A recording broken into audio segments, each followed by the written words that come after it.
Lock it in, lock it in, yeah. It's the Joe Lockett Show. Lock it in, yeah. It's the Joe Lockett Show. Lock it in. Are you ready to be entertained, educated? A little stimulation for your brain. Lock it in. Are you ready to learn? Are you ready to laugh? Are you ready to love? Then lock it in, yeah. It's the Joe Lockett Show. Lock it in, yeah. It's the Joe Lockett Show. Lock it in, lock it in. It's the Joe Lockett Show.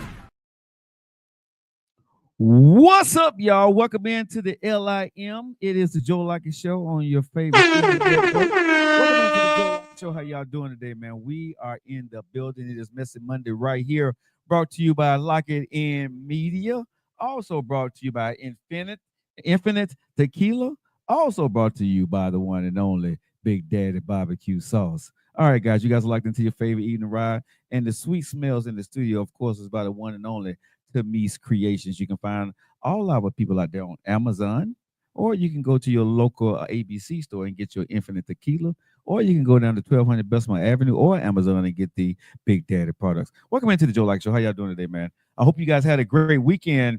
We're gonna get you guys caught up with what happened over the weekend from football down to the president, from what the president had done to some of the messiness from academics and his.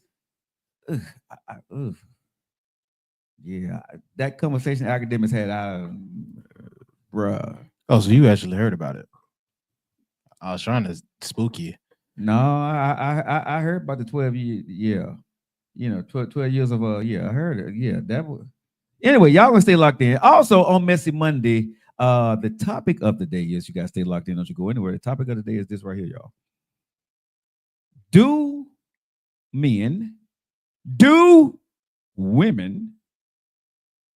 listen now before y'all go out there trying to judge my ass, okay? It's early. Do women know how to receive love? Don't answer that question, because it's going to be a diatribe. It's going to be a soliloquy, and it's going to be a little blasphemy as I goes on with this. So I'm telling y'all, okay? It's going to be some hyperbole put up in there. Trust me when I tell you that today. Do women know how to receive love? That's coming up in the show today. You guys stay locked in. Of course, the one and only, your favorite nephew's in the building. What's going on, Neff? What's up? I know you had a busy weekend this weekend. I did.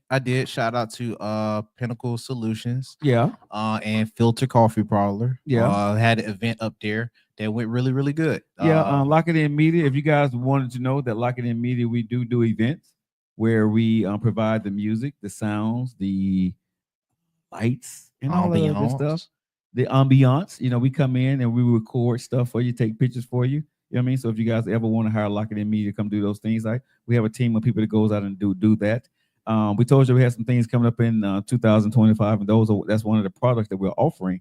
You have your DJs that come in, right? And they have this set up. But then Lock It In Media, we do it on a smaller scale because a lot of times people can't afford the photographers. Right? We come in, and I'm not going to tell you, we don't bring big cameras and stuff like that. We actually use everything that we have, from cell phones to the different things that we have, to take the pictures, to take the small B-roll video so you can do reels and stuff for it later. So we actually help you be able to do things on social media, right? And we use our cell phones, right? And we give you a price, that's fair, right? So if you guys ever want someone to come and I would say DJ your event and take pictures for you and set up the lighting and stuff, and make sure your microphones and stuff working right with your cell phones. It's like that, that service that we offer, but a lot of people don't know how to do that, right? No. But we're able to offer where you can use your own cell phone, right, with professional mics, right, and get the sound that you're looking for, and we set all that up for you, right? So if you guys are looking forward for that, make sure you guys get in our inbox, nephews or mine, and we'll be glad to come out to your event and sponsor you right here in Birmingham, Alabama. Most definitely. Also tomorrow on the show, y'all stay locked in. We got Chef Pickens. We're gonna be in the kitchen cooking. That's gonna be fun. She got something vegan. She said she's doing tomorrow. I think it's a vegan pizza. She's cooking tomorrow. Do you subscribe to vegan practices? I will tomorrow. You know what that is? Yeah, no meat. No, it's not just that. It's not just that. And there's no dairy products and stuff like that. Yeah, no, it got whatever it is. It's all vegan. all this. So, You don't know what it is. no, I do know what it is. No, vegan is it has no meat, has no kind of animal fats, no kind of some like products or some shit. You know, it's just no animal uses. Yeah, okay, that's what. Yeah. So, but it's no dairy too. I think you have no no well, because that come from animals. Yeah. So like none that can come from vegan, or used by animals. Yeah. So anyway, yeah. I just making sure. A lot of folks won't know. I mean, it was fine if you said you didn't know, but I got you. You feel me? I guess I eat sort of vegan sometimes, but I'm not against eating chicken every once in a while. So I'm not a vegan person, but I can eat vegan or I can eat meat. I eat everything. That's what I'm saying. I'm an everything person. Hey, Rachel, how's it going? Ass wipe. Oh man, I don't know why you want to name yourself that. What's up, T Mac? What's up, Tammy? Did they call you? Laquana? Did they call you that? No, someone named. That's their name. Yeah. Oh, that's a hilarious name. What's up, P Baba? Rachel's in the building. What's going on, baby? My baby Rachel's here. I don't think Rachel been out for a minute. I think Rachel got a boyfriend. I think Rachel got a man. Rachel got a man because I ain't seen Rachel in a minute. I mean, they usually leave when they do. Everybody either they get into the relationships and they don't want to see or they don't want to see. Yeah, they usually leave when they do. They don't want to see their podcast crush. Because I'm some people podcast crush. I heard you got some people out there that they podcast crush. Me? Yeah, you. Oh shit! Ain't let me know. But all right, bet that's what's Dr. up. Phil, no pain. That's got Brown Sugar Bay in the house. What's up, Brown Sugar? Bring it on, girl. Okay, I don't know if that's a dude or boy. I'm scared to even ask what that is. Hey, y'all hit that like button, man. Let's go. I mean, unless it's the movie Bring It On, it might be a girl. Yeah, I don't know what that is, bro. No, I'm gonna leave that one alone. What's up, Nate? Natty. Oh, Natty Goldsmith. That's somebody we ain't heard from in a minute. Nate Dogg, he's on here. Nate Dogg comes in late, but Nate Dogg, he's always on. Word? Yeah, Nate Dogg be on. Nate Dogg come in the middle of the show. Nate, he be here. I ain't seen it. I ain't seen it him. I know Pebbles, she's probably driving. So what's going on, Pebbles? Be safe out there on the road, baby. Thank you for locking in. Shout out Pebbles. We got Momo in the building. What's up, Tanasha? Hey, how you doing, baby girl? Tanasha. Hey man, did you hear what's going on with before we get into the news, entertainment? Okay. Did you hear what's going on with Tonight Conversations? That podcast? I'm hearing there's more out, but no, Keto not Rose, Trip. I know she's been on. She been on a trip. She been traveling around letting folks know, bruh. She dropped out a 50-parter. Yeah, she said she's dropping out. She's dropping a 50-parter. She's dropping a 50-parter. Yeah. So what do y'all think about tonight's conversation? If y'all follow tonight's conversation podcast, because that was one of the people that we sort of kind of looked at and we liked the platform that they had. But again, we've always said this: when you have a bunch of different personalities in the building, how long does that really work? We've seen it with groups. We've seen it on sitcoms. Like everybody's not on the same page. So what do y'all think about that too? Pebbles, she's driving. She said she's driving. We got you, baby. We always gonna give my baby Pebbles a shout out out there. She's always locked in with us. I will say it seemed like they was doing good for how they was dividing stuff off, or you know what I mean, optics wise. It seemed like they was on a good trajectory. But one thing I've noticed, bro, as long as everybody making money, they good. But when the owner or somebody start making a little bit more money, or they see more money coming in, people want to up their prices. Is that fair? I don't know if this is happening inside of them, but just say, for example, right? I built this, right? And monthly, I start making, let's say we're making upwards of $10,000, $15,000, $20,000, $30,000 a month, right? Mm. Now, is it fair for you to come in and say, Joe, you got a 2-year contract with me, right? Just say you got a 2-year contract and you're making $1,000 or $500, $1,000 a month. Okay. But exponentially, right? Whatever something happens in that year that you're with me, right? I start making a lot of money. Should you be able to come in and renegotiate your contract? And I'm only getting a G a month. You only getting a G a month, but you signed a contract with me for 2 years. Right? Your contract says for 2 years, but now you see that, man, I'm making 30 G's a month, and you're only getting $1,000 a month or whatever their contract was, way less. Should you be able to come in and renegotiate your contract because now I'm making more money? Well, on that scale from those many years, yeah. No, just no. I'm not saying, from a 2-year window. Yeah. You can renegotiate at the end of the year. At the end of your contract, right? Now, a lot of folks, if I plan on staying with you, I'll try to renegotiate before I follow the contract through. But be like, all right, it can. But is the owner wrong for holding you to your contract? No. Okay. But I will say, if the renegotiation, because that goes like that with some folks too, if that renegotiation go kind of sour, I may not feel obligated to finish that. That's on you though. No, I'm just saying, but you know what I mean? I feel, because you see it happen so much, right? Like, I'm like this. If I sign a contract, regardless of where that company goes, right? I sign that contract, right? I'm gonna fulfill my contract to what I said I was. Because I didn't sign the contract on if you start to make this much money with incentives in it, right? I didn't have that in my contract. My contract was for 2 years. I got it for security. So if I got my contract for security, I played the game, right? I didn't say what if, because I think when you're making a contract, right, you negotiate, right? And if you're into like this of a podcast or whatever it is, if you don't put that in your contract, but if you negotiate on the table and let's just say it on the table, it was start out. So like you didn't have too much to negotiate for that you would have too much leverage for. Okay. Then once you start to build some type of leverage, I think that's when on the negotiating table, when you renegotiate, when you renegotiate, yes, to give a different once your contract and you have a chance to renegotiate. I look at it different if you already had something to bring or you had something on the table, and you know what I mean. And also put in tables of how you do the time.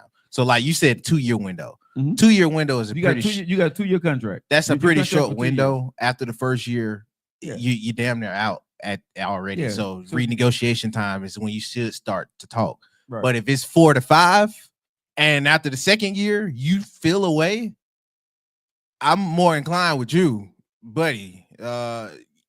This ain't the time, and you might want to shut up. And this is what I'm on business owner side on this, because I'm a business owner, right? If this company starts to make money, right, during the time that you are with me, we started to make this money together, but all the money that I invested to get it here and to pay you, I did. You didn't, right? So I started a business to do what? To make a profit. Renegotiation is fine, but you can't count my pockets to say what you're worth. Now, it's up to you what you want to say you're worth. But if you work what you're worth, you can go to the store and do it yourself. But that's, and I'm with you on that. Like I'm with folks renegotiating, you know, and trying to get what they owe or whatever they got leverage for. But then that's when you are playing the angle of what you're leveraging. Exactly, because you see now, right, that in the interim of building, there's a lot of money being spent monthly, weekly. A lot. You know what I'm saying? And nobody is here to do that but me. So when the windfall started to come in, you think I'm gonna sit here on a renegotiate with people about their contracts? When I'm basically getting my investment back that I already made, I'm not making money for real. If you've been doing some shit I've been doing it for 10 years, right? Ain't got nothing to do with you. But I've been doing this for 10 years. Just spent over $250,000. So you see me making $30,000, $6,000 a month, or $10,000 a month. You think I'm doing really, really well. I'm saying I'm trying to get the money back. You see what I'm saying?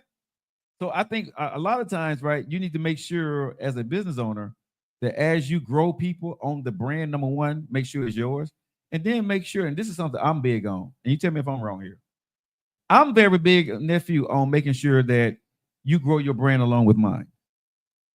You know what I mean? So whatever we're making, I'm going to say, hey, I'm going to take this portion, and then you can take this part and you go do this part. But make sure that you got your pay set to do this, and this.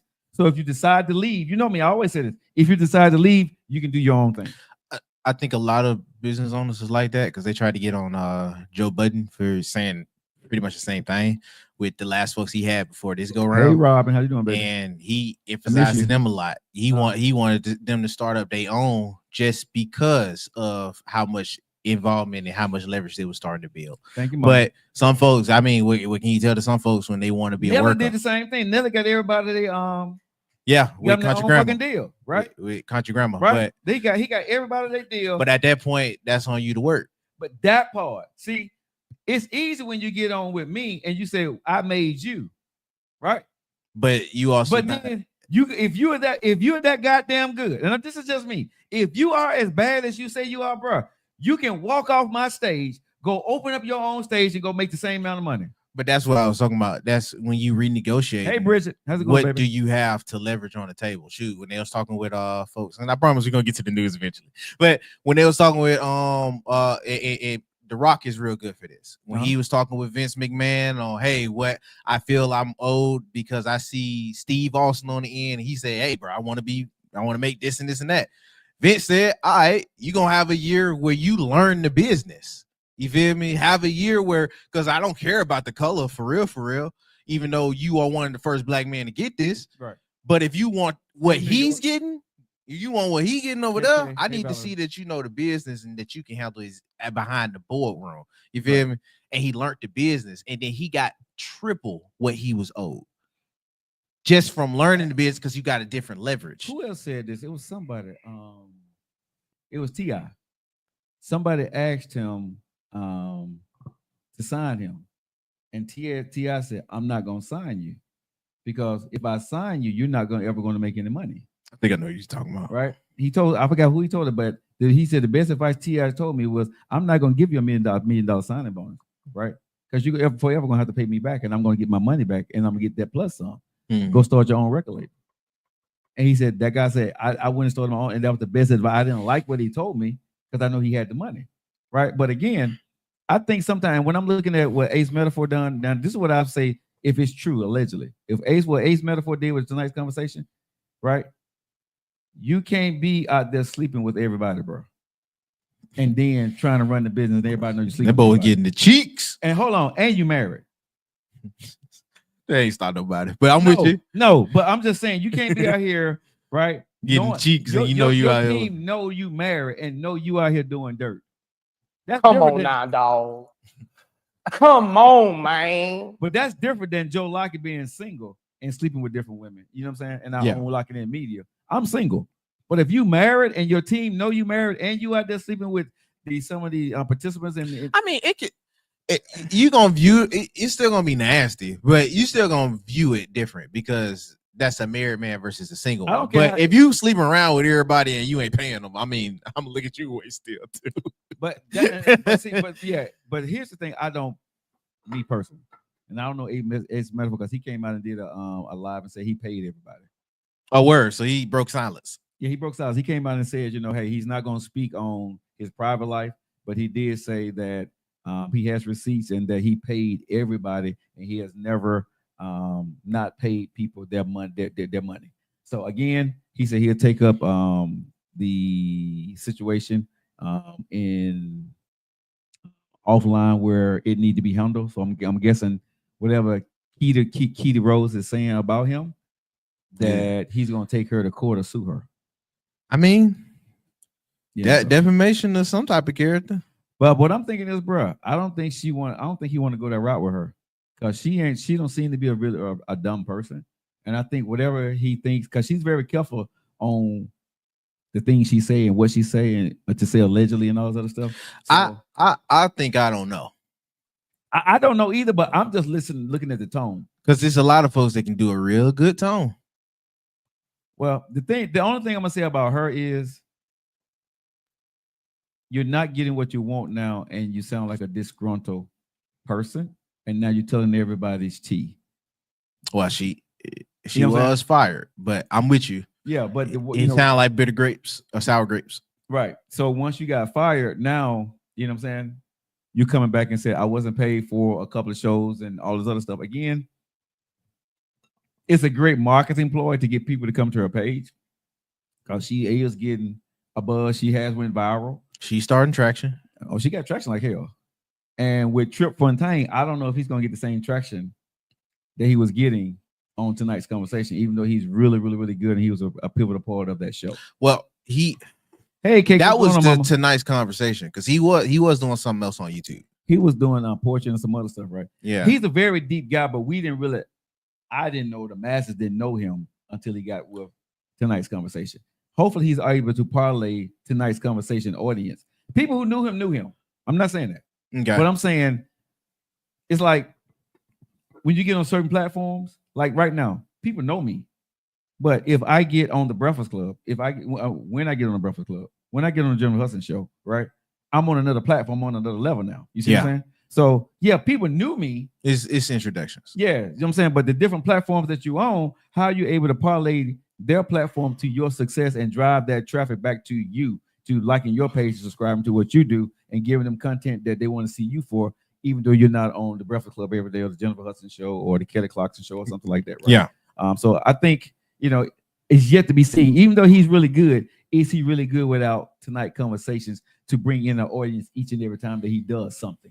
I think he is, because he was doing that other stuff before he really was jumping off with Tonight's Conversation. Because I didn't know he was on Tonight's Conversation until I actually went and watched it. I was like, oh, that's old buddy that do the stuff with another dude that got a beard and he got dreads instead of the dude with that. And also, man, I want everybody to tell you, there was a lot of people, I guess, subscriptions was lost. And if you like our show and you want to help our show, I think our subscription like $3.99 or $4.99. So I definitely would appreciate if you guys don't mind spending $3.99 with the Joe Like It Show, because all the stuff we do pay for it every month. And if you like it and you like to contribute with the show, the $3.99 or $4.99 to spend every month, we would love you guys to renew your subscriptions here on the Joe Like It Show, on TikTok, on Facebook, wherever you are. Our subscription is very low, but it does help with some of the stuff that we do here. So, people, my team has been telling me, Joe, you don't ever ask people to subscribe for the paid subscription. So it's out there, y'all. I hate asking, but they say if you're a closed mouth, don't get fed. So if you guys would subscribe to our show, even if it were 1 month or 2 months, we definitely appreciate that. We thank you guys so much. Cake said that's expensive. Oh, and I heard you was coming on the show this week, Cake. You about to get fired. We about to. Cake's supposed to be coming on the show this weekend. You know something? We may cancel her appearance. And matter of fact, something? I'm not gonna even do this with her today. Anyway, so that's what's going on with tonight's conversations. I'm wishing them the best, but it's definitely going to be different now without some of their key players there. That's if they still do it. Like I don't know if they'll still do it. You got it. Why wouldn't you still do it though? Because that's your bread, that's your money maker, bro.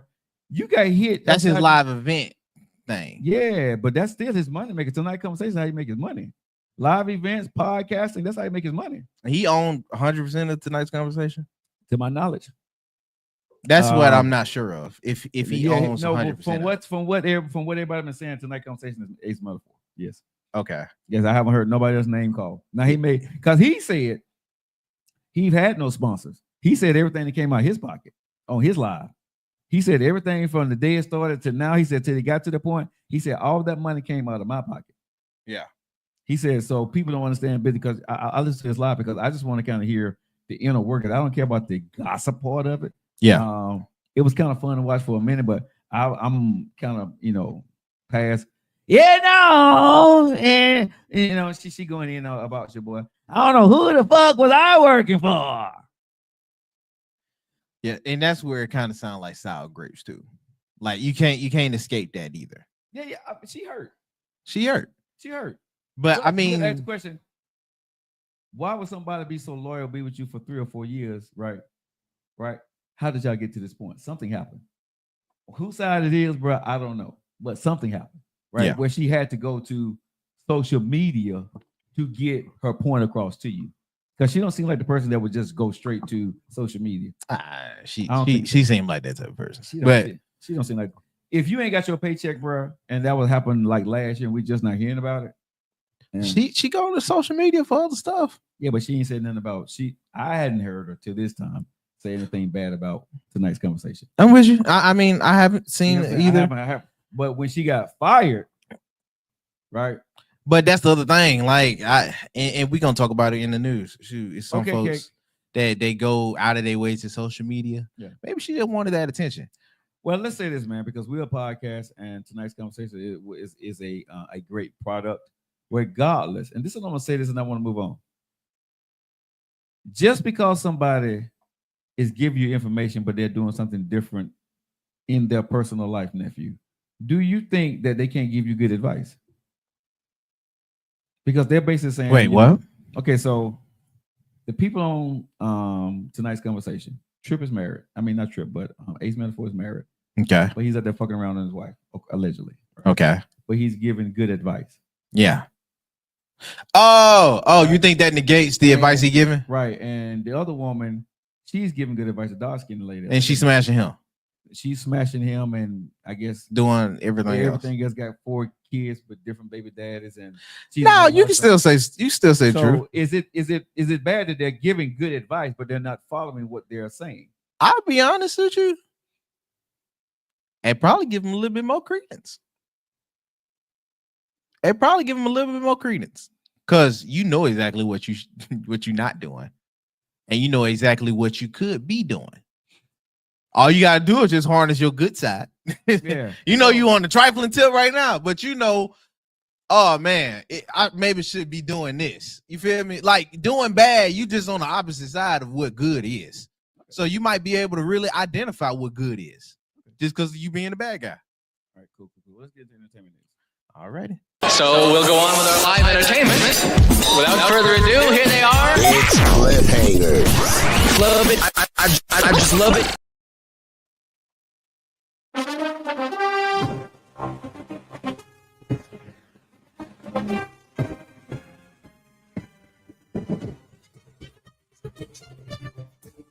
All righty, y'all. Y'all know what it is.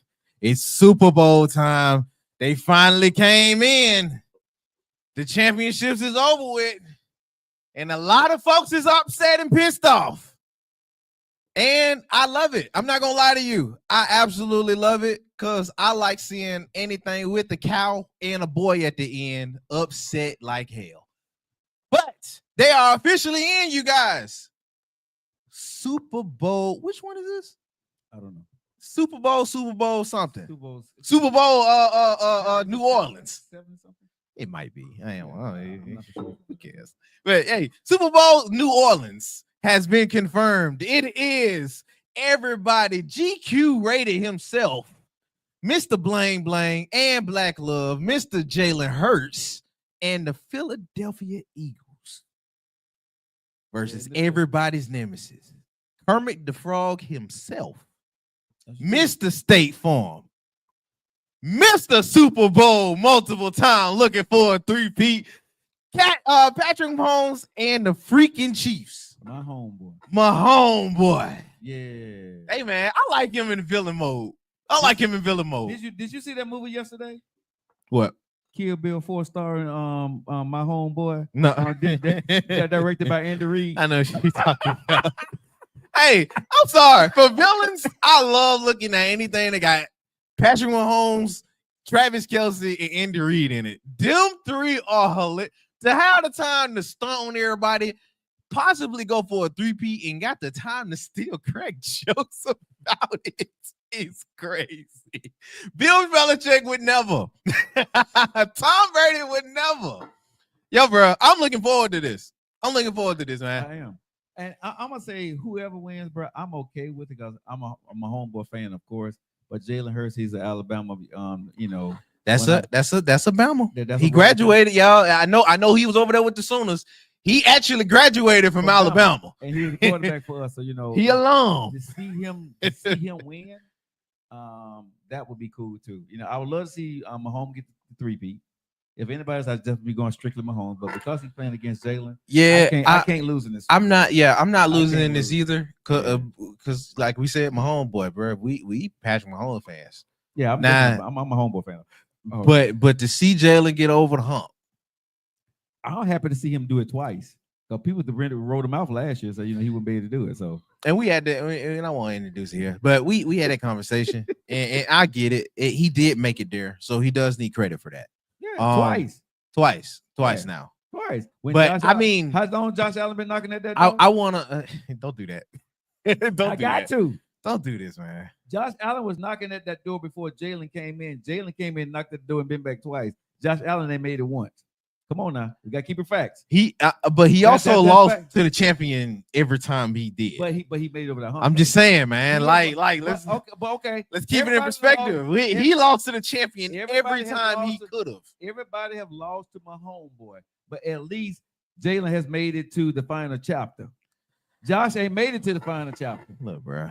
Josh make it to the chapter right before the finals. I got you. We ain't finna do this, bro. We ain't got to. We ain't finna do this. But I'm just saying, Jalen has stepped over Josh. Jalen looked down on Josh like stepping over twice. That's all I'm saying. Josh is a bad boy, I got him to nod over Jalen, but I'm with you.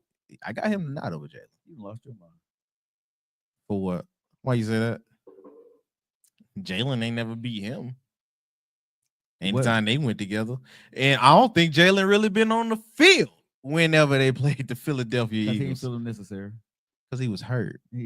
Stop. Don't play it like it's a choice. If Jalen wanted to play against him, he would play against him. Did they win? He just was hurt. Did they win? Who, the Eagles? Yeah, when they played the Bills? Yeah, did they win? No. Neither time? I don't know. I think they only seen each other twice. What I'm saying, did they win both? I gotta go back. I gotta go back. I don't know. If they won either one time, again, that proved my point for Josh. Just saying. All right, bro. I'm just saying. If you can't beat the backup quarterback for the Philadelphia Eagles, Josh, and I don't know if he did or not, but if you can't beat the backup, you don't want the main. I'm not gonna do this with you. You trying to he try to egg on this sports side of me, and he know I can get. I'm finna keep it moving. Either way, I do want to say I'm looking forward to this. Yes. Get care less who wins. I'm looking forward to the halftime show. I think this is the anticipated Super Bowl for me. If they play a perfect game, they're gonna lose. I don't think Jalen has to. Okay. I don't think Jalen Hurts has to. The Chiefs has been very inconsistent this year. The most consistent they've been is when they played against the Bills the last night. And Jalen has the benefit of having very, very, very great players around him that can make up for his deficiencies. Okay. He has that benefit. So he got a running game that's better than the Chiefs. Fourth quarter, 3 minutes left, right? You got to be quick. Who you giving it to? I'm giving it to Pat all day. I'm giving it to Pat all day. Like I said. But even if Jalen going out of his mind, I'm still going with Pat. I'm saying for them to get to that fourth quarter where it matters, you got to have a game. That's what I'm saying. I think Philly is equipped different to where he don't have to be the one to steer the game. He just got to be the one that don't lose it. Okay, but here's what I say for going into the Super Bowl. Philadelphia better not get down to the I go the other way around. But I'm saying, but if they get down, Patrick gonna find a way to scrape back in. I don't know if Jalen gonna do that. Joe, I'm looking at the opposite because I've seen they are vulnerable. They doing a historic run, but they are not the Chiefs from a year ago or the year before. Yo, man, they haven't been the Chiefs that I like since Tyreek Hill left. I'm just gonna be honest. I ain't mad at it, but I can make a case against it. But I ain't mad. I ain't mad. But if they would have kept cooking with Tyreek and Kelsey and bruh, it'd be different. Bruh, it'd be different. They probably wouldn't have these inconsistencies. Who they running back is right now? They wide receiver. Kareem Hunt is a dog. He's a dog, but he been great. Is the person because I don't know who they got better than Tyreek Hill at that position. Did they got now? They got more parity around they wide receiver room. No, I'm saying is that anybody? They don't have nobody on the field that's better than him. Okay, they have more pieces than when he was there though. Yeah. I will say that they got more pieces, but bro, when he had that Tyreek Hill piece, I don't know, Joe. Having more pieces than having just the best one. I think now it's a toss up. I think it works for him because of Mahomes. Yeah, because of Mahomes. Because I ain't mad at that. I ain't mad at that. Use the pieces to be able to do what he do. And what y'all saw yesterday, we're going to keep it moving. Mahomes is a weapon himself. Even though he don't run. He don't run for real. But when he would lower his shoulder and slide into the end zone. That boy a problem. Hey, when everybody thought he was going to do something, Mahomes said, "Guess, look, watch this." Yo, after he scored 2 touchdowns yesterday? With every freaking season, he's getting that Brady-esque to him.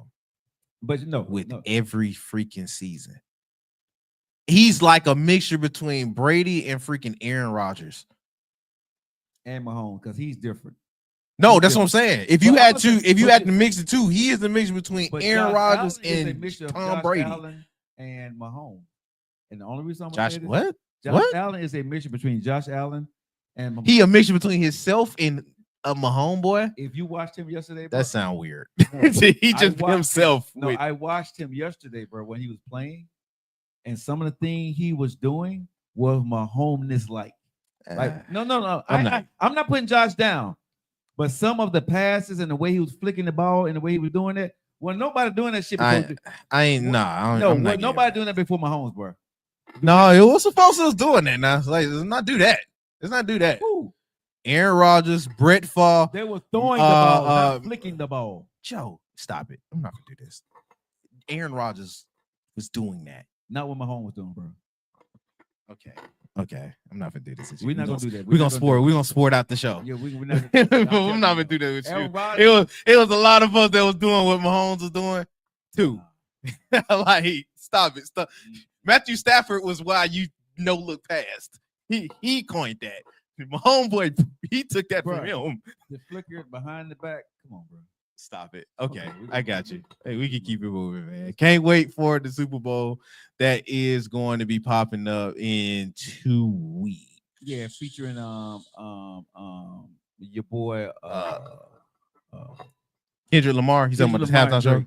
Yeah, Kendrick Lamar and SZA is going to be doing It's going to do the halftime show. Yeah, Drake will show up. Can't wait to see that. Yeah, Kendrick Lamar, Drake, and SZA. Next up, we got to talk about Snoop Dogg, somebody that has done the Super Bowl. Okay, Snoop Dogg, he took to Instagram to lay his grievances, or I mean, to set the record straight. I guess I don't think he needed to though. He's Snoop. I'm rocking with Snoop on this one, but I know Snoop not a sellout. But here we go. Excuse me,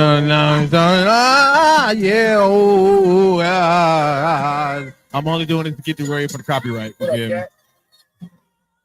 It's Sunday, man. I got gospel in my heart right now.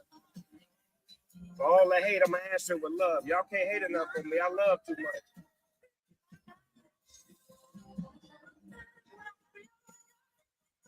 Now, he goes on to say, get your life right and stop worrying about mine. Okay. Before I even go in, how you feel about it? It's Snoop. Snoop has done too much for the black community, has rocked with the black community at the end of the day. So, I don't feel Snoop is a sellout or coon or anything people are trying to call him, or we want to counsel Snoop. What the hell we don't. Snoop is putting people to work. Snoop is for the community. Snoop made a business move, right? And I think anybody is stupid at the end of the day when you're doing, the guy's the president of the United States now, right? He didn't go out there and stomp for him and say we should vote for him. But if the guy becomes the president of the United States, should you sit on the sideline for 4 years as a businessman and be quiet? I don't get that kind of stuff. That's just me, right? You do, if the other person wins, we always say, if Vice President Harris would have won, you would have wanted everybody to start working with her, correct?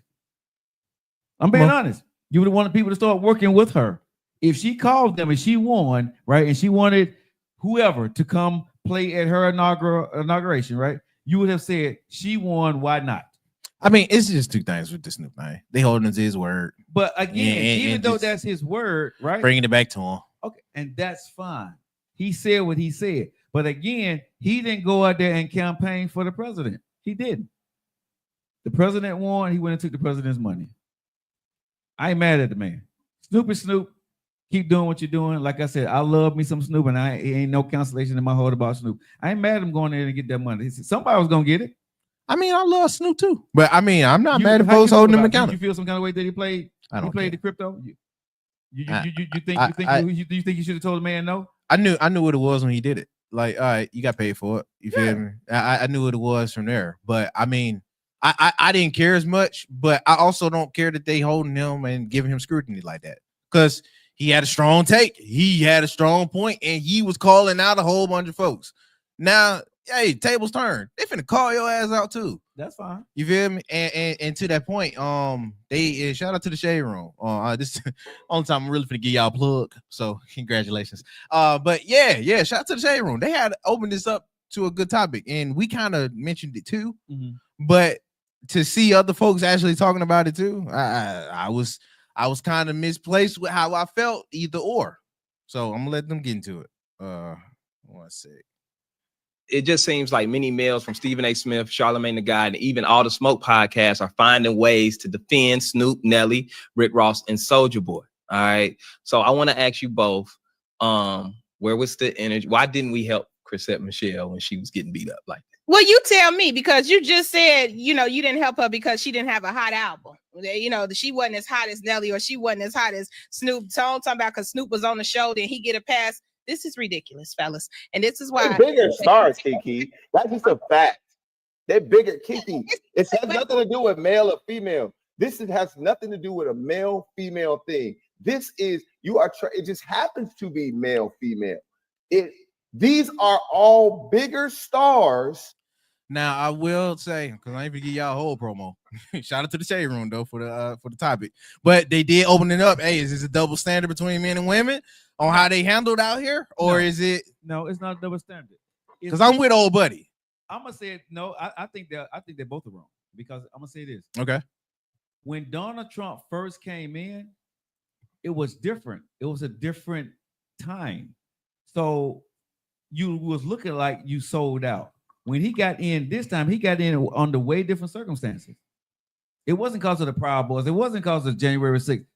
He won electorally and popular vote. Everybody voted for him, right? It wasn't just he just got in with some people. So this is a different time. When he first got in, when Snoop said what he said, and people going against Chrisette Michele, and she looked at it the way they're looking at it now, people were holding black folks to a different standard under that time. People who voted for Trump this time held Trump to a way different standard than they did when he was running against Biden.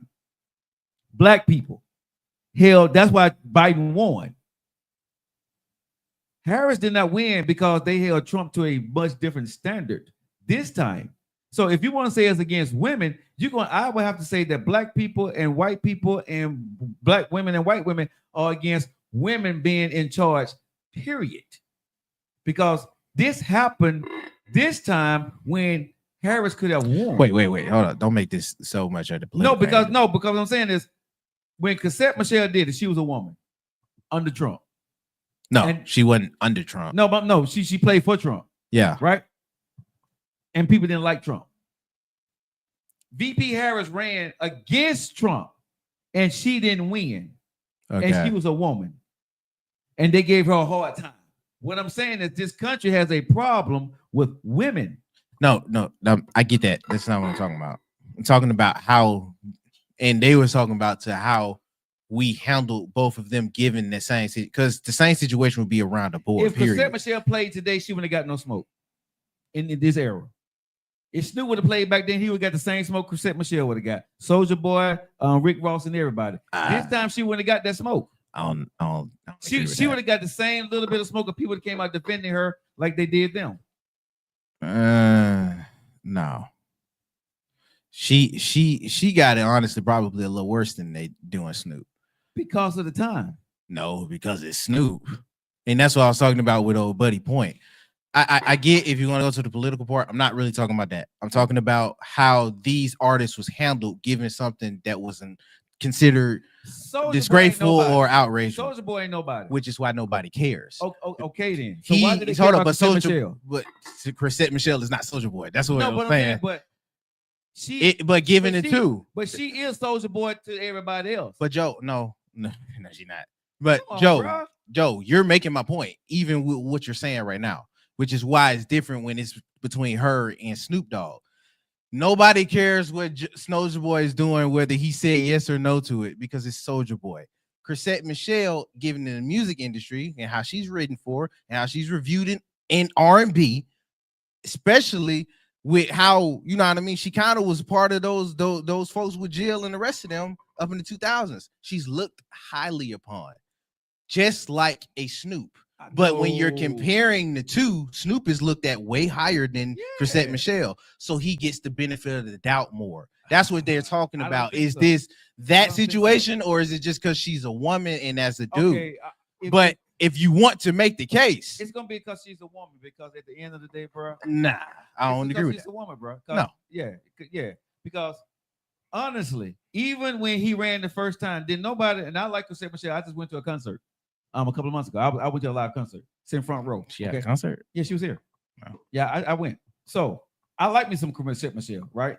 But I'm gonna say this right now, real talk. Don't nobody care about Chrisette Michele like that back then. They said that because she was a target, she was black, but and they didn't want her there. But that's why they went at her and said she had more of a reason to be selling out. And at the same time, when she did that, Mr. Snoop Dogg came out and he posted his shit about the coonery. And because that was around the same time. See, and here's the thing: keep the same energy. Cassette Michelle right now can say the same thing for him. But that's why the lady on the Shade Room is as irate as she is, because she like, yo, he was helping with the narrative that was placed on Cassette, but y'all ain't even going. It's too many folks giving him the benefit of the doubt with a voice, and that they wouldn't even did the same thing for her. Here's the thing again. Number one, she's a woman. I'm gonna say that, bro. I think it's more of the platform that she got, because it's easier to snowball on the smaller guy. Okay, you can snowball on the smaller guy, but I would say, okay, so what's a big woman right now in music, bigger than Snoop, just on the same level? Bigger at the same level? Who same level? Who? You could either do Beyonce, you could do Rihanna, you could do. So if you could do Nicki, or you can do Cardi. So if it was any of them that did that back in the day, right, and went with that her people would have rolled for her the same way. Snoop people is riding for him. But they also have a fan base that will rival the back and forth. Cassette Michelle don't. Snoop Dogg, that's what I'm saying. But that's to Cassette Michelle's fan base against Snoop. So, and again, that's why I keep saying I don't think it's a woman or man thing. It's just she was the easier target to snowball on. If she was as big as the other ones, then it would be discourse back and forth to mitigate just how loud it was on her. I'm gonna disagree here with you. And the reason I'm gonna say this is because for real, in the bigger scheme of things, right? Nobody's looking for Cassette Michelle. I love her. But during that time, she was a black woman that did it. And for black people to be able to say something, she happened to be in her. I'm gonna be honest, wrong place, wrong time. They happen to be a female. If that was Beyonce or Rihanna, the Beehive and Rihanna's Hive would not let what happened to Michelle happen. But regardless on if that's Snoop Dogg or Nelly, they would not let that happen. Nicki Minaj either. But listen to what I'm saying. That's why I say for her, because of she have a small fan base. That's not you being a woman though. That's you just with the smaller fan base. And she happens to be a woman. Because again, the reason why I'm gonna say this. Cassette Michelle to me right now is in the same situation Soulja Boy is, but don't nobody give a damn about Soulja Boy. His audience, he's smaller. Nobody cares. She happened to be the person at that time with a small audience that was there in black, and it happened to be a woman, so she's getting singled out. Is all I'm saying. You know what I'm saying? She happened to be a black woman. She happened to have a smaller audience at that time, so it was she was easy pickings, and she didn't have a fan base to defend her. So that's why I'm saying, yeah, being a female does play into it. She just happened to be a female. Now, is that the only reason? No, but it didn't help her either. Okay. Now, somebody else has been in the news. Let's circle back around to our main man, Ocho Cinco. He married her? Ocho number one. Did he marry Rayo? Hell no. She dumped him. He's single. He ain't got no woman. They live in the same house. That don't mean that's his woman. I still get married in February. Yeah, absolutely. Absolutely get married. Boy, you hear me? Now, I don't know who I'm going to get married to, but I'm getting married in February. I tell you that. I ain't wasting no more time. Well, I'm 57, boy. You hear me? Boy, 67% of my life, I done already lived it. I ain't got time to be playing out here in these streets. It's an Alabama man if I ever heard one, bro. But see, I can't even go with that anymore because think he trolling. They did this already. So you trolling, bro. He's gonna wind up like I said. Him and Rez in the same house. They own the same company. They got their own podcast. This is business now. So I like it. Hee hee ha ha. But bro, you in love with your girl. She loves you. Y'all gonna be together. I ain't mad at it. Yeah, I mean, I can't. Being in the business, I can't sit and say I'm gonna play the game with you now. Yeah. I thought they were really broke up, but I don't know. All of it at this point was just something for us to get our attention and get. Nah, they might be weird and on the rocks, but I mean, if at least Obama and Michelle together, right? They posted a picture not too long ago. Happy belated to the Queen, Miss First Lady herself, always First Lady, Michelle Obama. Now I do know the chatter that was going on X was crazy. What's stupid? Twitter was crazy for this. They were saying that we stopped seeing them together in a lot of events. She felt the way towards him for going to the inauguration, and folks was trying to bring up receipts like he was cheating on Michelle Obama. It was real weird. It was really, really funny though, because I was like, this is absurd. Nobody cares. It's absurd. Nobody cares. Yeah, they did. Now, look, your born ass probably ain't care. It was a lot of discourse over folks saying that Obama of all folks was cheating.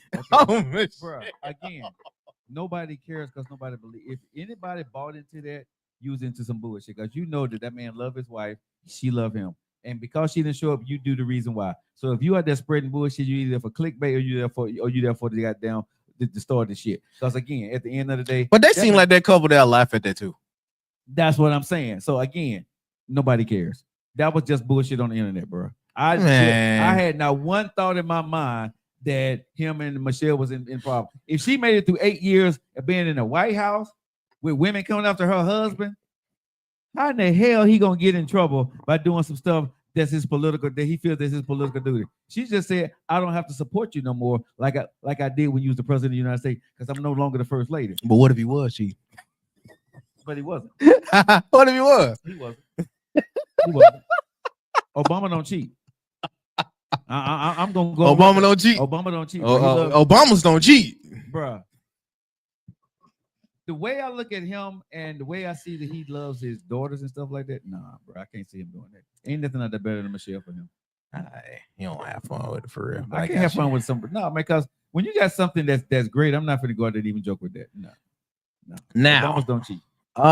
Speaking of stuff that's probably not a joking matter. That wasn't a joking matter, sir. No, that was hilarious. But speaking of stuff it's not so much of a joking matter. Academics. He's been trending lately over some stuff this weekend. Now it happened I think Thursday night. But it garnered so much freaking buzz that it was unignorable. Now, I'm not gonna play it because it's weird and it's disgusting, but he's trending online for making some inappropriate and downright kind of weird comments in a Discord room with 12-year-old boy.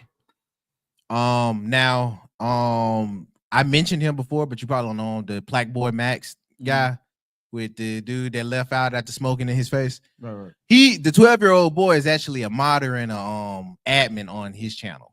So he's accustomed, or he's privileged to be in the side of these kind of chat rooms and stuff like that. So in talking back and forth with him, they made some comments that insinuated, hey, would you be gay for old buddy that you work for, or what would you do for some money, and do you like women? And academics need his ass whooped. And I'm gonna say this, bro. That was an inappropriate conversation to have with a kid. That was a dumbass question. See, this is the way it comes to you got dumbass podcasters that don't understand journalism, right?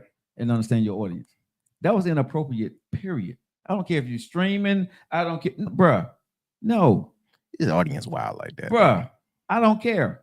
It was inappropriate. You're a grown-ass man talking about some sexual content with a 15-year-old kid, period.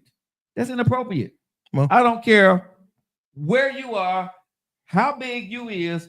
You're a grown-ass man talking about sexual appetites with a 15-year-old kid. The kid had to tell you that was wrong. The kid had to tell you that was grooming numerous of times, and you still, with your unprofessional ass, still asking more questions and trying to get him to say something. That's because you don't understand the crowd. You about the views and thought it would be funny and thought it'd be hee and ha ha. You're not a journalist. You're doing this for the wrong reasons, and you put yourself in hot water. So you had to come back and say and understand that your audience is younger folks. Now you had to come back and apologize for it. He didn't apologize. He did. No, he didn't. Did you hear the thing? I tune into academics. Okay, so he did. I'm a supporter. He said I was. No, he didn't. He did not apologize. He if anything, he backwards doubled down. Yeah, he addressed that. It was an age bracket or whatever it was. I was wrong. He did not say he was wrong. You putting words in that dude's mouth, and I like him. No, he didn't say he could have worded that better.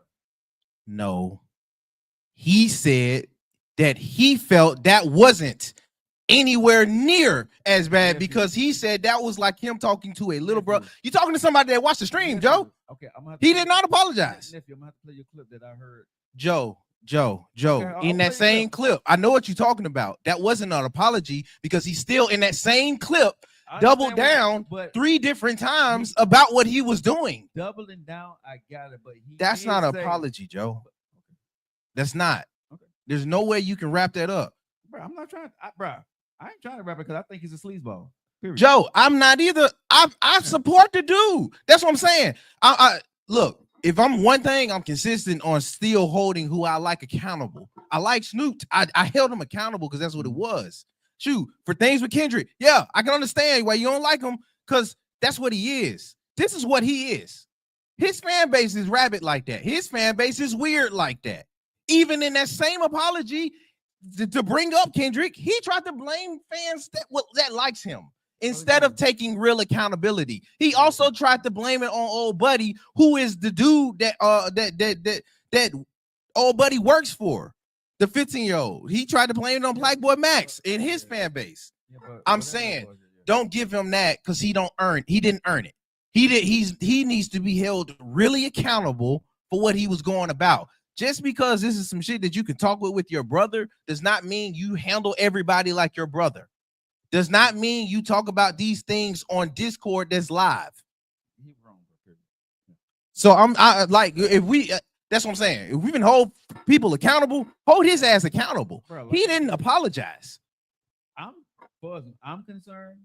What I heard from him, I'm good on him.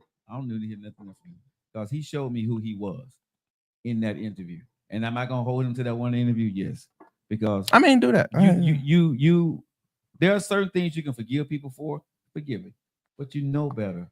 When you got a young man that's 15 years old, sound more mature than you do the whole interview and telling you the same thing, and you still going in, bro. That's probably my bigger thing, though. I'm disappointed with him because, buddy, you've done this to other folks. Yeah, but you don't even I get what you're coming from because you offer him. I'm just talking about for a fan's point of view. Yeah. I got you, but from a fan's point of view, I'm definitely disappointed with you because I've seen you too many times do that same thing to other folks. You're a hypocrite and you're wrong as hell. Yeah, and you should have been fully accountable for how you handled that little boy, and the rest of y'all are nasty dudes handling this little boy. And again, this is where I always say when people are doing podcasts and people say anybody can say they do what I do. No, you can't. Because you don't have the discernment, right, on when to pick up your journalistic professionalism and handle your business, right? Because you haven't been taught that. You didn't go through that. You just been able to say anything you want to say. And again, this is the kind of stuff that gets you in trouble, right? Because you have to understand that there's certain stories you touch and there's certain stories you don't touch. There's certain things that you can do for shock value and there's certain things you shut the hell up about because it's not going to garnish you anything but embarrassment. So again, this world that we're living in where we're receiving information, we have to be very careful who we are getting our news from. And I'll leave it at that. All right. Speaking of news, Trump, I designated one Trump one for the day because I ain't finna do the other one. I designated Trump news for today. He was getting some backfire about something that was a little bit of Alabama born. Shout out to this Tuskegee Airmen, but in the midst of the DEI constraints and things that he was doing with that, I guess it was implemented also with the service that teaches the Air Force and stuff like that with how you handle planes and stuff. And apparently they removed the Tuskegee Airmen's tutorial videos that was being used to teach different pilots on how to fly and things like that, safety procedures, yada yada yada. Now, since they have reinstated it, so I'm glad that the Air Force did that. Amidst the executive order. They have reinstated it, and implemented the tutorial videos and things like that. But he was getting a lot of blowback from officials and from other servicemen. And it should, because here's the thing, bro. If nobody comes together on politics, I don't care. But we should never divide ourselves from our people who serve our country. Right. That there to me, bro, is something we hold sacred. And the way I look at this here, just because hold on, y'all, I'm trying to do this thing on TikTok to get the puzzle thing here. And if you don't get it just right, okay, we're back now. If I'm gonna say this here, let me back this up. What I see this administration trying to do is negate what Blacks, Asians, Indians, and whatever brought to this military, right? They want to rewrite history again like they rewrote the history books when we went to school. This is the kind of stuff that, right, when you're removing stuff out of history and taking it out and saying that, just because of this, and you got people jumping on board. I said this before last week, nephew, I'm going to say it again this week. Damn what this administration do. It is up to us to keep our history alive. White folks, Black folks, Indians, Asian, and anybody in between, right? It's up to us to tell the truth. It's up to us, the internet, for us to put our information and to do our own videos. If these people want to try to erase that, that's fine. That's my president. That's what he does. I'm not going to sit here and go back and forth with him. I'm going to focus in on making sure that generations understand what truly happened in this country, how we got here, and what it was, right? Just because they don't want to keep it in the history books, I can't argue the fact. I'm not going to go against it. That is what it is. I think it's sleazy as hell, but we got to focus in more on the bigger picture of making sure that the history is not erased from generations to come. And we don't need the government to do that part. You see what I'm saying? So we got to make sure we're telling the story. We got to make sure we're taking our kids to the museums. We got to make sure that kids understand who Martin Luther King was, Fred Shuttlesworth, Rosa Parks, you know what I'm saying? The Tuskegee, man, all these people, the women who went to WASP. Went to space. No, these the first female pilots. Yeah, the first female pilot. But I'm talking about the one. Y'all, what was the show? The movie that came out with the first females that helped the astronauts get to the moon. I know what you're talking about. I don't remember that name though. Yeah, but we got to make sure those stories are told, because before the movies was made, wasn't no stories told. And you got people out there, y'all, who are trying to eradicate and erase that part of our history because they want to be right the way they wanted to make it look like nobody contributed but them. And that's not true.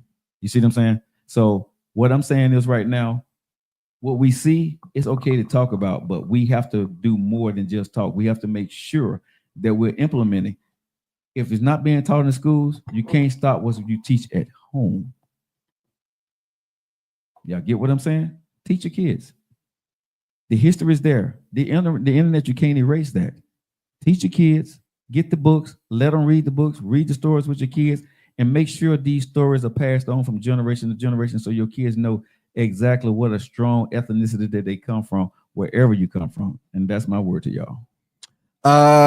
Now, let me round this out with something that's not depressing. We can laugh at this.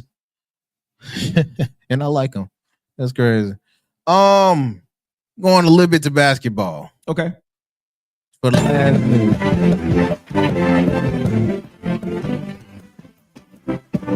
all righty, to close us out with basketball news, it is breaking right now. Jimmy Butler has been suspended indefinitely. Pat Riley. Oh my God. Now this is amidst a lot of stuff that was going on with the Heat and Jimmy Butler, them being at an impasse. I know he got suspended for at least 2 games, but 6 games. No, those were 6 before he played. Those 6 games already was played out. He was suspended again for 2 more while they was on the short road trip, and he was supposed to be back playing this week. Gotcha. Finding out now he is suspended indefinitely. Yeah, big dog. You gotta go. I love some Jimmy Butler. I don't know. Shit, it ain't changed nothing for me. I actually feel like Jimmy got a case. He ain't got no you up against Pat Riley. Pat Riley ain't never paid nobody. But you don't have a case at this point, and you're trying to go to another team. You know what I'm saying? Okay. He do. Okay. He do. Okay. It's just you dealing with Pat Riley. Pat Riley has always been tyrant if I'm a business owner, his thing. And if I'm a business owner, you gonna want a Jimmy Butler. They been over backwards with everybody else. No. Stop it. They gonna want a Jimmy Butler. If the Lakers gonna want him, they gonna get him. Bruh. If Phoenix gonna get him, they gonna get him. And again, you're gonna get that. And nobody. He's not a locker room cancer. He is, bro. No, he's not. He quit on his team. No, he didn't. No, he didn't. His team. He played all his games. But he didn't. Joe, I'm not gonna let you mischaracterize though. Bro, he played. He just got suspended, so he can't play. He was playing. Okay. I like you. I'm just saying you can't put quitter on everybody, bro. You can't put quitter on everybody. You can't be on my team talking bad to the press about my company. Now you're different. I do what you want to say, but that there, bro. That ain't what you do. You need to renegotiate your contract with me. But if you're unhappy, you're paying the dude. You're paying a superstar player superstar money for not utilizing him. Okay. And his complaint, because we got to get this right. His complaint with Pat Riley was how he was getting utilized, which is why he talked with Spoelstra and Pat Riley about how being utilized and how he wanted to be more of a focal point. But they were at an impasse because they didn't want him to be the focal point no more. Exactly. That's where they was at the impasse, though, Joe. That wasn't. I don't like the team and stuff like that. I don't like how y'all using me, and it turned into a negotiation. So let me ask you this question: you're under contract, right? Jimmy Butler's under contract right now with the Heat. Yeah. Who's the head coach? Spoelstra. Who's the head operation? Pat. Who determines how you play the game and where in what position you play? Spoelstra. So Jimmy Butler don't have a say so. He can suggest, but when Spoelstra say this is what I want, that's what you do. Because you don't like and your player. Hold on. Today, your player can be upset with the role he's given. You can be upset, but again, and want out because you're not using me for the role that I was given. And that's what I have a problem with. Because again, what you're telling me is that you're bigger than the team. If you don't get what you want, you're gonna pout. That's what I'm saying. That's because, bro, you're not the head coach. Bro, they hired him to do a job for whatever position he played. Because you don't feel you're being utilized, and me as an owner and a coach said, we're probably getting ready to move on from you, and you don't like that.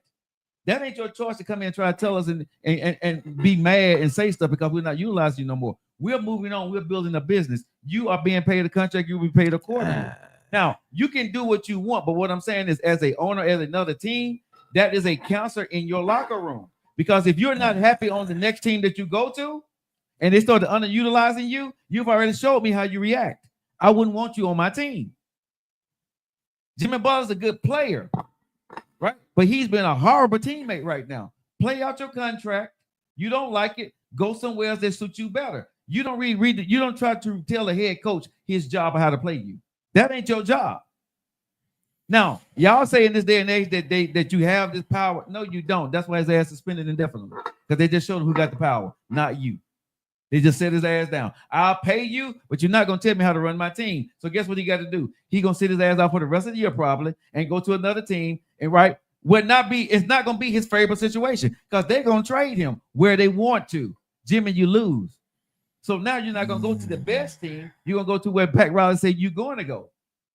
Again, you are Jimmy Butler, but you're not Michael Jordan and you're not LeBron James, right? So again, you're very good, Jimmy. But you just became a counselor to a locker room where other coaches and owners are not going to want to fool with you. No matter how good you are. We had an impasse on it, but I got you. Says he was suspended again after missing, I don't know. HR Babe's in the house. HR Babe, I don't know if you heard us, but we was talking about your event that happened over the weekend earlier. We're gonna get back into it. Butler stems from not receiving extension with franchise. While he said he loves the city, he made it clear he's ready to have a change of scenery. has no issue being in the public eye as the relationship with the Heat crumbles, as he presented for panel tournament over the weekend. Yada yada. See, I guess I just have a problem, man. I've always been a person. Whatever I agree to, I finish it out. Yeah. If we can't come to terms and my contract is up, I did my job. I'm gonna go somewhere else and I'm gonna do better. I'm gonna negotiate a better contract. Well, I'm not gonna go out what I see these young players doing because I'm making so much money and you think you all of that. I don't blame the owners at this point to say, sit your ass down.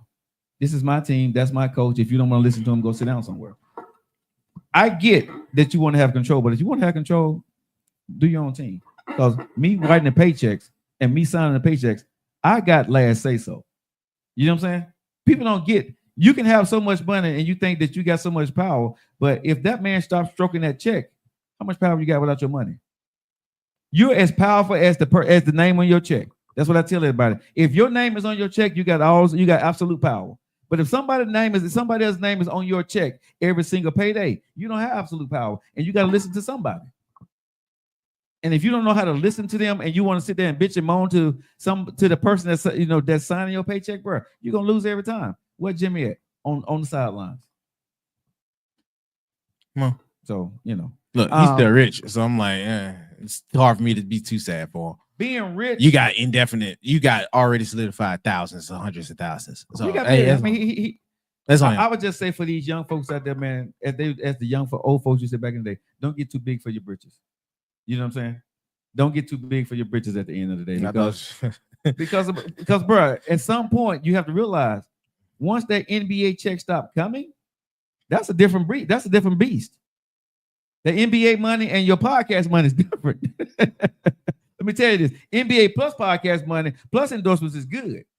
But ask Cam Newton. Cam Newton said it too. He clarified it, but he was like, "Man, NBA money and what I'm getting now don't compare." NFL, NFL money don't compare. I'm rich, but I ain't NFL rich. You know what I'm saying? I don't have that kind of money, that kind of bread that I was making, like $1 million a week that I was making. He said, I make $1 million a month. That's different than making $1 million a week, or $2 million a week, or $3 million a week. So again, I would say to these young folks, man, don't let your zeros that you get now be your scalability, and you fuck around and lose that because of you thinking that you all there when you don't sign these paychecks. But anyway, Jimmy Butler, wish you the best, man. I think somebody needs to sit down with him because I think Jimmy Butler's a smart guy, and I was a big Jimmy Butler fan until I started seeing him react in the public eye in news conferences. I don't know where he thought that was going to get him. Maybe he thought that if he did that, he was going to get some of the preferential treatment that some of the other superstars got. Jimmy, you hadn't won a championship, bro. You don't get to dictate that. You're not LeBron James. You know what I'm saying? Now, as you would say, is he an elite player? Yeah. But you're not, if you ain't bringing the city a championship, you don't get to sit down and say, well, I'm going to do this now.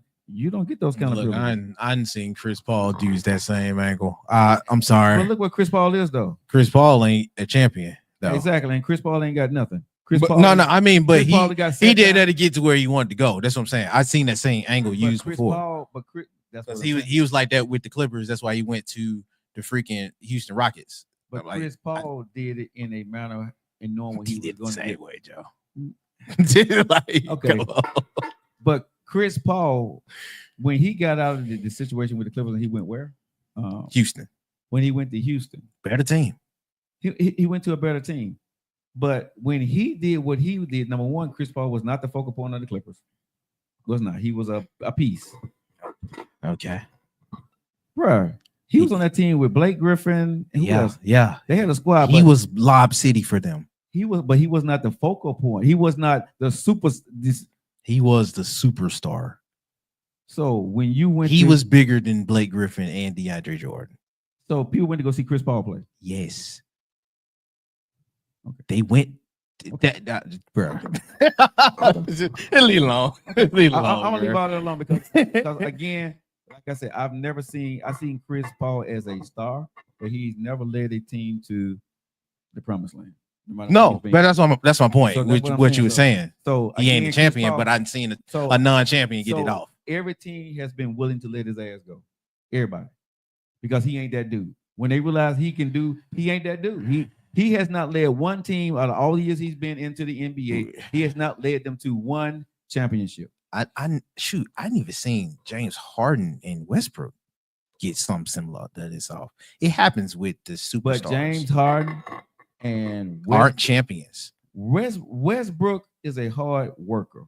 Anyway, we convoluting stuff. So I'm just saying, I didn't see it get it off. I didn't see it get it off. Conversation, me and you can debate off air. This goes way too far. Anyway, not Chris Paul, but Jimmy Butler wish you the best, bro. But you need to let your agent do your negotiating and don't do negotiation in the public eye, especially when you're dealing with an old head like Pat Riley. You're not going to win. If he didn't pay LeBron, he didn't pay Shaq. He damn sure ain't finna pay you. Yeah, that's and he traded Dwayne Wade. That's the only thing. He traded Dwayne Wade. They looked out for Dwayne, but he traded him first to where he wanted to go. But they traded him first because Dwayne Wade wasn't happy. He wanted out, and Pat Riley said, "Oh, he was happy. He just wasn't that dude no more." And so he wanted to go somewhere before he got out of his. However they did it, Pat Riley don't pay motherfuckers. When he said you pass your prime, he gonna get you up out of there. Yeah, and that's it. Anyway, you guys have. I hope you guys enjoy the entertainment news. But I want to talk about a couple of things that Lock It In Media did over the weekend. Also, I want to talk about in the topic today: do women know how to receive love? Now, over the weekend, HR Babe, she came to Birmingham, Alabama from Dallas and did an event here at Filthy Coffee Parlor with Jeremy. Shout out to the Filthy Coffee Parlor. She had a vision board party. Nephew was the host that set up all the events. And from what she told me, man, you did a great job locking in media representing for us, lights, sounds, and ambiance for. And shout out to her team that went out there and got the cakes and got. If I'm missing about it, charge to my head, not my heart. Alicia, Kenya, Jerry. I know HR Babe, she did her thing. I may be missing somebody. I think she had two people that were speaking. I think you said, the speakers. Yeah, it was two speakers. I don't know the speaker's name. She can put them down on our live because I don't know the speaker's name, but they participated. So we want to thank. I thought one of the girls from Channel News 13. I do know that. Mm-hmm. Sinetta, and it was someone else, and and McDowell. Okay, so those two people were the speakers, and I heard they did a very, very awesome job. So thank you guys so much for supporting my cousin when she came in. It was a very successful Pinnacle Vision Board first one. The annual one, she sold out. Congratulations on that.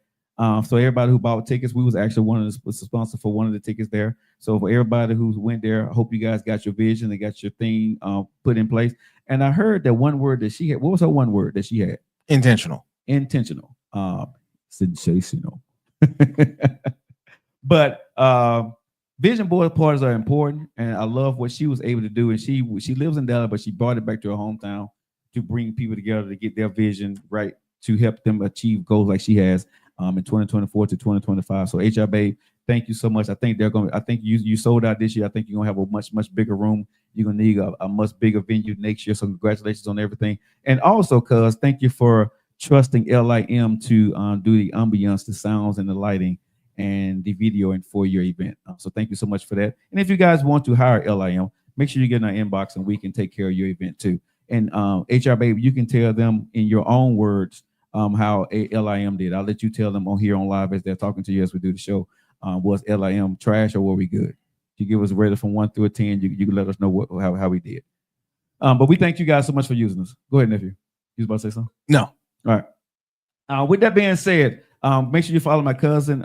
She's going to be doing more events here in Birmingham, Alabama. So make sure you follow her so you guys can get on the Eventbrite and get on her list so she can see you the stuff out that she will be doing and watch her.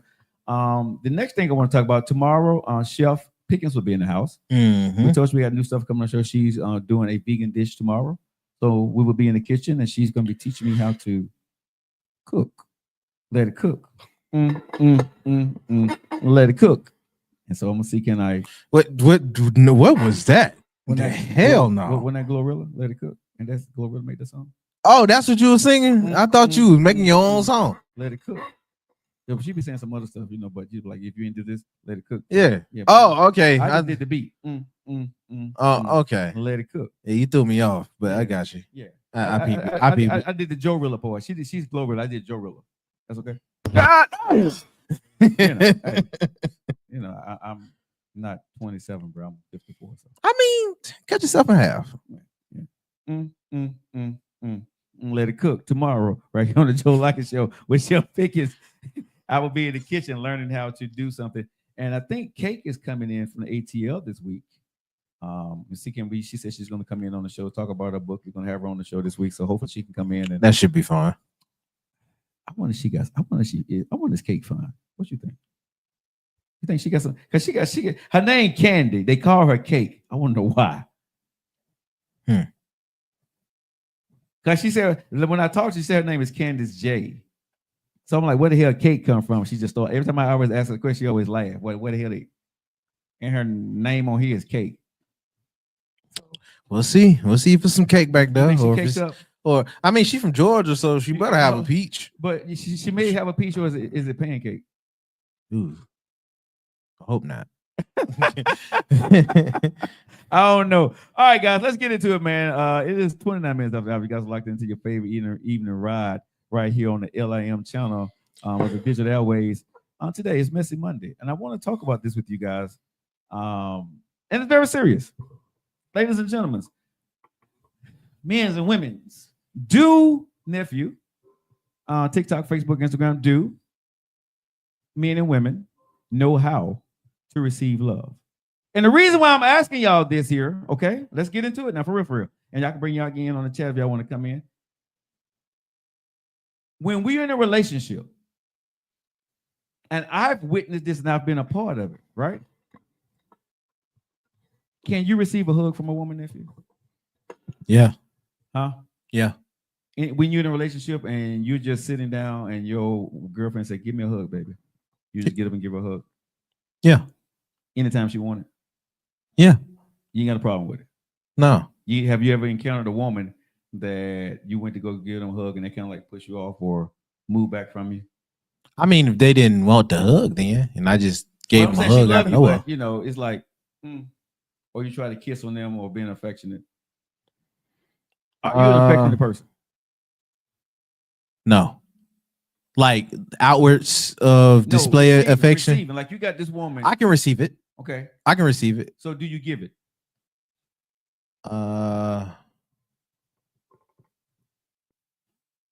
Yes. And the reason why I'm saying this because I don't know. No, because when people are in relationships, right? I think a lot of times relationships goes bad. Y'all tell me, y'all get in the chat. Let's go now. Y'all tell me if this is good or bad, because a lot of times people say, you know, I'm in a relationship. Do they love me? Do they don't love me? But what I have realized is sometimes in relationships, men and women, you don't know how to sometimes give it, but sometimes you don't know how to receive it. And most men don't give love. And some women, they say y'all say y'all know how to receive love, but I think women want to receive what they want to get, but they don't know how to receive love. Okay. Now love is what you perceive. Don't get me wrong. But everybody not be a hugger. Everybody may not be a kisser, right? But I would ask a woman, right? If you in a relationship and you said you want to be in a loving relationship, what does a loving relationship looks like? For you, nephew, what does a loving relationship look like for you? Loving. You displaying and giving love, what does that look like? Moments of for me giving it. Yeah, for you giving and receiving love in a relationship, because you can't speak for you person. just added receive. Okay. So you giving and receiving love to your mate because you love her. What does that look like? Thoughts of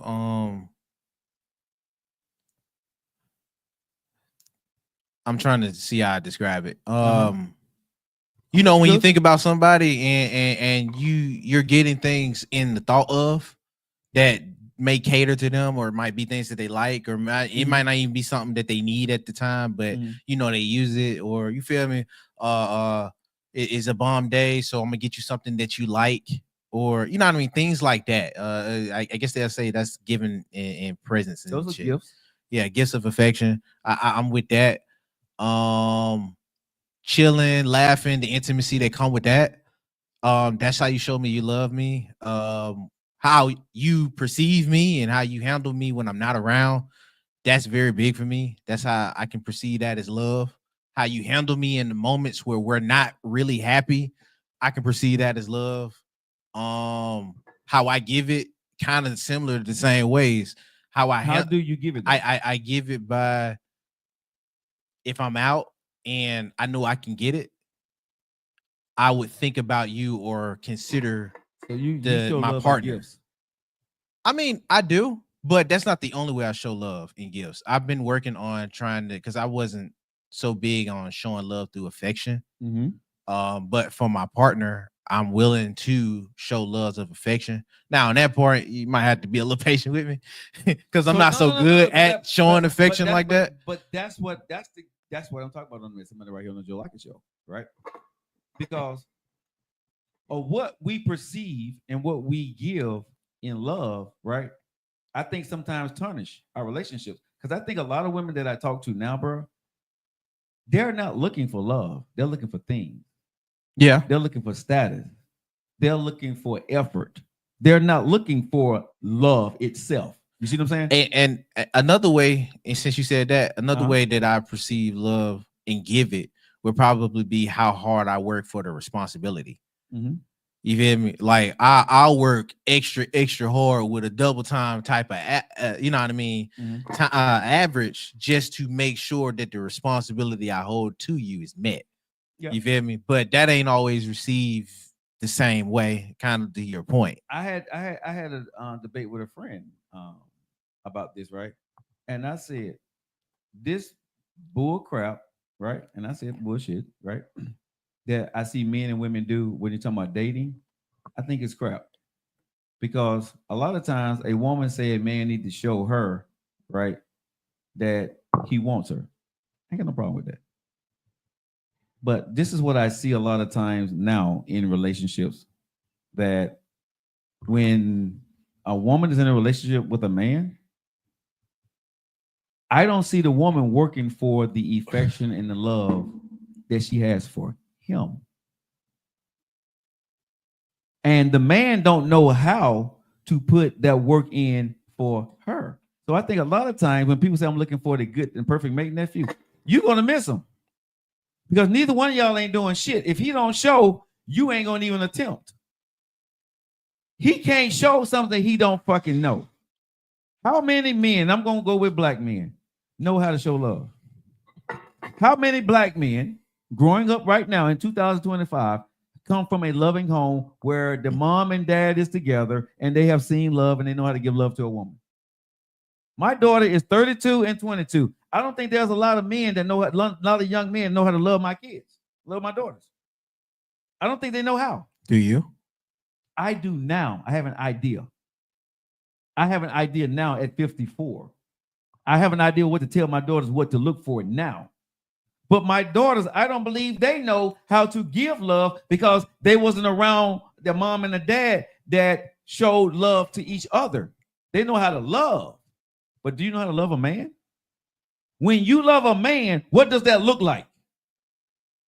When you love a woman, what does that look like? When your girlfriend says she loves you, what is she doing? What does that love look like? And I'm asking y'all on this live here, wherever y'all watching us at, right? What does love look like, nephew? When you look into your maid eyes and y'all exclusive, right? And you said, baby, I love you, right? I'm in love with you. What is that besides words? What are you showing? What are you doing? What are you feeling? For the man and for the woman. Because you need those three elements to actually be in love with somebody. You can say, I love you all day.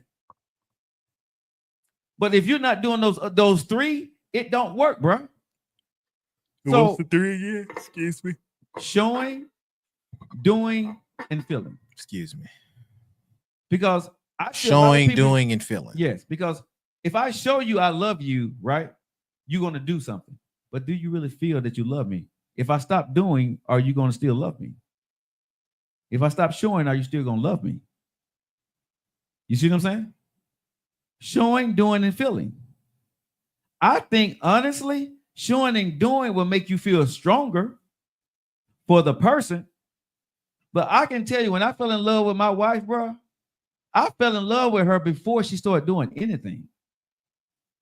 I fell in love with her because of the person she was. What I saw. The picture that I had of her.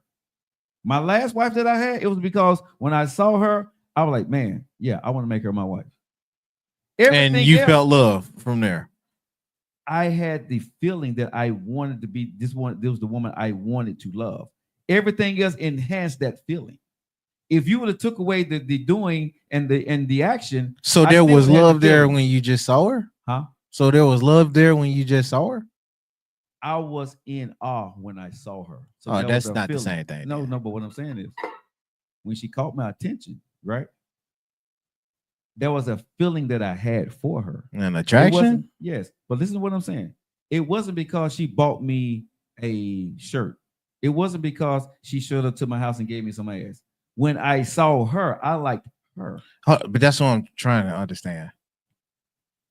You said when you saw her, it was because of who she was. Yes. It wasn't what she did. No, yeah, right. Yeah, so who she was just from the jump, when you saw her, you had love for her. I had a feeling. I wasn't in love, but I had a feeling. But that's why I was, because we was talking about love before. Yes, but what I'm saying. But that's what I'm saying. So it's first, to me, when you want to do something for somebody, you have that feeling, right? When I saw her, it was like, damn, okay. You kind of like open up. It's love, lust, I don't know. But when I saw her, it was like, oh my God, you know.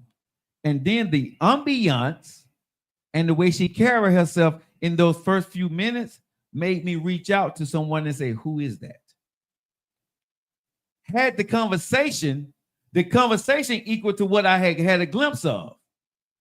So the feeling now is stronger, right? Okay. And so now when we start to meet, now everything else, the actions and the gifts, you know, it was a little bit, you know, the gifts was what it was, but her actions enhanced me, right, to what I saw. Now, if she would have took away the action, I still would have been there because I liked her. You know what I'm saying? Because I had a feeling for her. So I wouldn't have just walked away if she stopped. If she didn't give me no gifts, I wouldn't have just stopped. But I believe, it's just me, I could be wrong. Y'all tell me if I'm wrong or not. If someone takes their actions or they take their gifts away, do you still have the same feeling for them? I think you need all three. They may not come in the order that it came from me, but I think you need all three to actually be able to be in love with somebody. That's come I say, do you actually know how to give and receive love? And what I see most time, men, we don't know how to receive. And I don't know if we really know how to give. And I think women think they know how to give. But I question, why are you giving me love? Is it because of what I'm doing? Or do you love me? If I stop doing what I'm doing, are you still going to love me? If your girlfriend stopped doing what she did for you, nephew, will you still love her? Okay, am I looking at it? Your girlfriend. At what point in my relationship? You in love with her. That's your girl. You've been together for 2-3 years, whatever. That's your girl. That's your baby. She stopped doing what she's doing. You still going to love her? Or you going to walk away from her? I don't know. I'll probably walk away.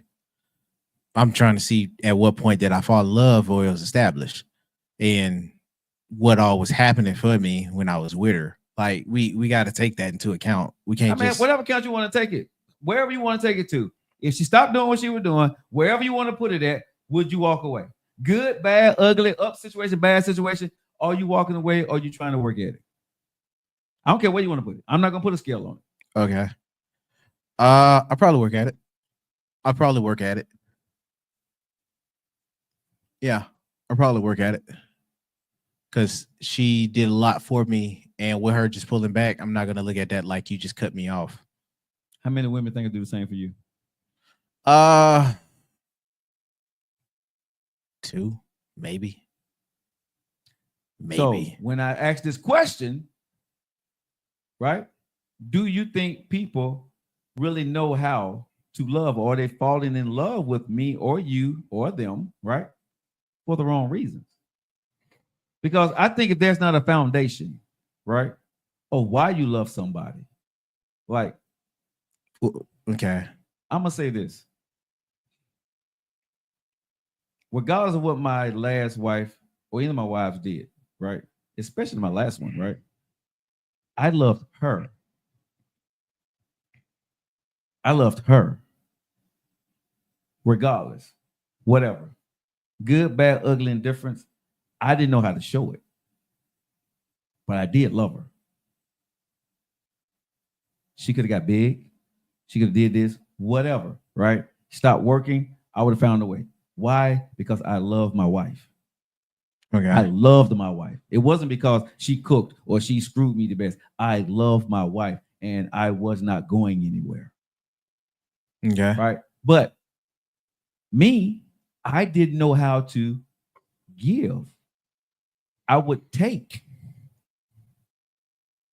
But my ego, my stubbornness, because sometimes as a man, you know,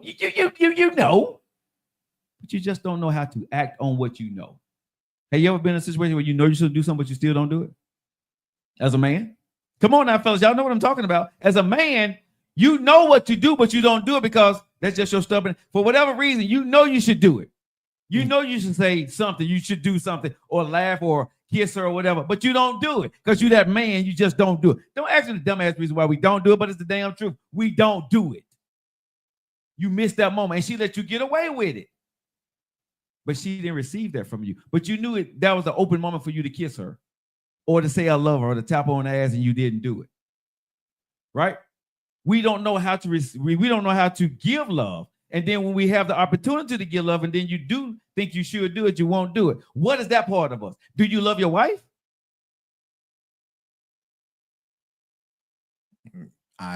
Yeah. Do you? Yeah. So you're selfish. You love her, but you're selfish. You're going to love her. You're not going to give her what you know that you can. You're just going to keep it away from her, though. But you do love her. Yeah. But think about what we're saying, though. Listen to what you're saying, though. Yeah.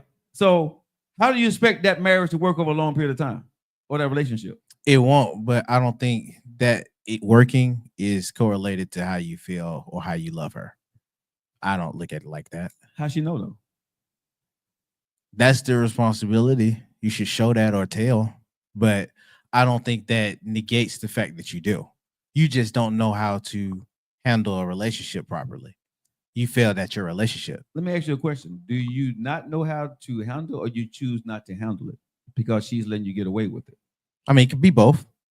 You could be comfortable with getting so far what's being allowed to you, or you could just be handling it absolutely wrong. And without making it be more than what it is, your partner don't say nothing. And my point to saying, and that could be neglection. Yes, and to my point of what I'm saying to y'all is in this, right? Joe, why are you talking about this? I think a lot of times you have the perfect person that's for us, but if they don't show something in a certain form or fashion, we don't know how to sit down and have that conversation about what we want and what we're looking for. Because sometimes, as a man, I need to hear what I'm doing wrong, but I need to be handled a certain way to hear it. That sounds fucked up. And it is, but it's the truth. And women is the same way. They want certain things, but they need to be able to sit down with that man and say it in a certain way so he can hear her and he's willing to go do those things because he don't want to lose her. But do they not love you if they don't do it? I'm going to say they don't love you enough. They're willing to lose you because of it. Because that's what usually happens. If you lose him or her because of your stubbornness, you didn't love them enough. I'm not going to go out there and criticize and say you didn't love him or her, but you didn't love them enough to be better when you could have. Some things are really easy just by a simple conversation and dropping your ego, which I have not completely mastered. But I truly believe at the end of the day, you can be better. If you can say to yourself that I know how to receive love. Women will tell me, I know what I want. Do you really? Mm. And then they will tell you, I know if I see what I want, I give you everything that you want. Is that love, nephew? Or is that a negotiation, or is that a pay for play?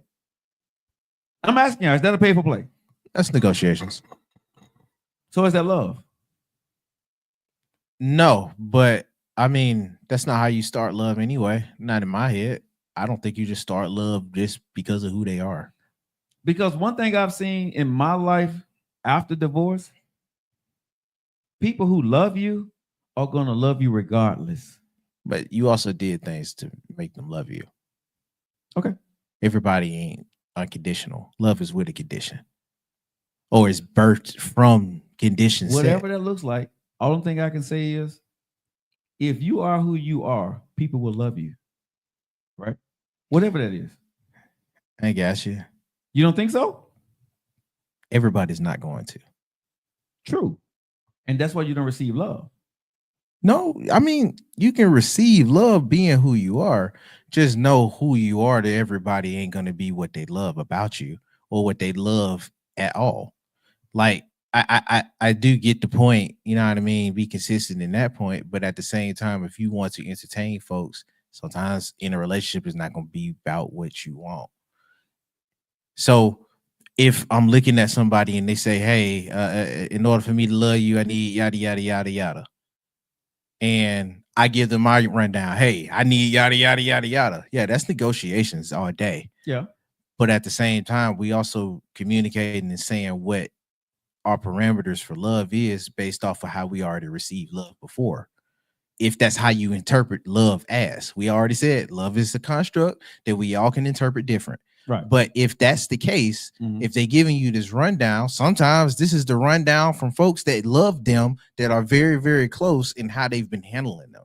So they receive love easier given how you handle me, like folks that do love me and I love them back have shown. So yeah, I'm giving you my rundown. This is what it is. I can't get mad at that, but at the same time, they can't get mad at me if I don't sign up for it or if I don't subscribe to it. Very true. So that be conditions. It's just how consistent you want to be with the conditions and how you handle it once you get it. I think a lot of folks don't know how to handle love when they get it. I think a lot of folks don't know how to give it out when they have it. So like how we said now, like you just asked me with my ex. I know for a fact she loved me. I know for a fact. I know I love her and she knows that. Am I in love? Hell no. But will I do anything? Yeah, just about. But that's not going to be because we don't match as a relationship. We failed on that point. We didn't fail on the love we have for each other. We failed on the part that we can't be in a relationship with each other. So now I have to gauge my love for you different. I have to handle my love for you different because we don't match on what you wanted us to. You feel me? Why not? Well, I'm listening. I mean, what you lost on? I can go back. Because you say you love her. I do. She loves you. Yes, she do. But y'all don't work. So y'all don't work because of differences on how you either handle commonalities, what we actually have in common. So you love her as a person, but you don't love her. You don't love how she is. I mean, I love her, but I also love her as a friend. I love her as who she is. Who she is don't always match with me. So you I have friends that don't match so with love her me. For a point that you can be my friend, but I don't love you to a point that you can be my wife. So there are things about her you don't like. There are things about her that you like. Because when you say it's things about her I like, but it's things about her I don't love. That's what I'm saying. So, and those things you don't love outweigh the things that you love for her. For us to be in a relationship, yeah. Yes. So when I'm hearing what you're saying, for me, you don't love her the way I'm talking about. You love her. Okay. You don't love her in a way, because whatever that is that you don't love about her, that outweighs the love you have for her. Well, okay. Y'all can't be together. right? I mean, hold on. But so, do you feel that whoever you have love for, if they the opposite sex or whatever you're attracted to, that you should be with them? No, I don't. I think when you're in love with somebody, right? Hold on. I made it very clear. I'm not in love with her. I have concrete love for her. I'm not in love. If that's what you're talking about with the in love thing, no, I'm not that. So that's what I'm saying. So, but we also look at in love different. So I want to make that known. Right. But I think we okay. So if I love somebody, I love them. But if I got that love for you, even though we're different, I can find a way to compromise because it shouldn't be that big of a deal for me. Because I love you that much, I'm willing to compromise. That depends on what it is, of course. Right. But I won't let some things, not everything, but some things get in the way. I'm not going to let you get away from me because of something that I dislike. Again, that's just depending on what it is. You see what I'm saying? Because my first wife, I would never be with a woman that smoked. But guess what my first wife did? Smoke. She smoked. Question. You talking about only romantically or love in general? I'm not talking nothing about sex. Nothing. I said romantically or love in general. We heard sex. In general. I'm talking about general. Just general.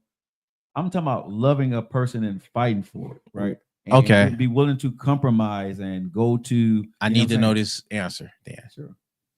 Because you didn't said it multiple times on the show, so I just want to check. Sure. You still love your parents? Yeah. Both of them? Yeah. I just don't fuck with them. Why you don't? Because if we talking about love in general, then it should be something we can get past wherever it was. I tried. It didn't work. When my dad did what he did. So that can apply for a romantic relationship between two people? I still love my parents. Okay, nobody questioning that. Okay, but you also said if you love, hold up, you just said this. Sure. You said if you love somebody, then in general, whatever it is, it should at least outweigh what I don't. Right. It shouldn't be that big of a deal, so I can still be with them. Right. I agree with you. But so that's why I asked you: are we talking about in a relationship, or are we talking about in general? In general. But in general, even you don't apply that. I do. Because I have to. I can love you, but if you don't love me, I can't make you. Because my situation, bro, you know it. I'm not gonna put it on air, right? No, they have shown multiple ways that that's not the case on the other side. I did my part. So but if I'm going by what you said, what I said, your love should at least negate that to where that shouldn't be a problem. And it has negated it for as long as it could till it came to this demise. That can still apply to a relationship. But this is what I'm saying.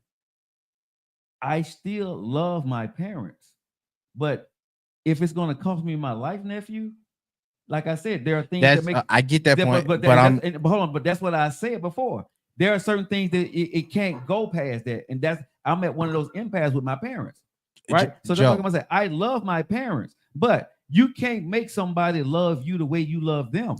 I get that. So, I'm going off of what you said. So if I'm correlating, yes, I love my parents. So that can still apply to somebody, even if they in a relationship. Yo, I love you.